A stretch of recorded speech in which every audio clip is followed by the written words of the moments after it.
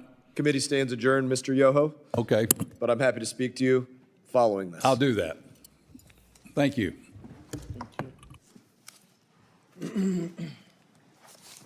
Travel safe, brother. And my friend, I wish you the best. God bless. Parents, do your kids know what courage really means? It's about standing up for America even when there's a target on your back. That's why Mike Huckabee's team created the Kids Guide to the Courage of the President. This important guide tells kids everything they need to know about President Trump's unwavering courage, and you can get it for free. With your free order, you'll receive free bonus gifts, including the Kids Guide to President Trump and a Christmas ornament commemorating Trump's call for us to fight. Get it all for free at freetrumpbook.com. That's freetrumpbook.com. Hey y'all, it's Silk from the Diamond and Silk Chit Chat Live Show. Look, don't forget to check me out right here on RSBN Network. Be sure to watch the show on Right Side Broadcasting Network, and I want you to support Right Side Broadcasting Network. Yes, it's imperative that you do so, okay? I look to see y'all soon. Bye-bye. Families across the nation have arrived at a heartbreaking crossroad to surrender their beloved animals at alarming rates due to inflation and soaring costs of living. There are so many overcrowded shelters. So many dogs need a home, but it's all of us working together to solve this crisis. This fight requires both doers and dollars. Join us at Big Dog Ranch Rescue. Please sign up today. I'm excited to announce that we're having our first ever mega sale on overstock clearance and brand new products. For example, save over 50% on this season's flannel sheets. Queen size only $59.98. Kings only $69.98. They sell out fast every year, so order now. Save 20% on our brand new My Crosses. They're designed in the likeness of the one I've worn every day for over 20 years. They come in men's and women's, and they're made right here in the USA. Get our 2025 6-piece My Towel sets for only $29.98. Our initial quantities are extremely low, so get them now before they go. And our best-selling standard My Pillows, just $14.98. So go to MyPillow.com or call the number on your screen. Use this promo code to take advantage of our first ever mega sale. But wait, remember that $75 free shipping rule? Well, that ship is sailed, because right now, every order ships absolutely free.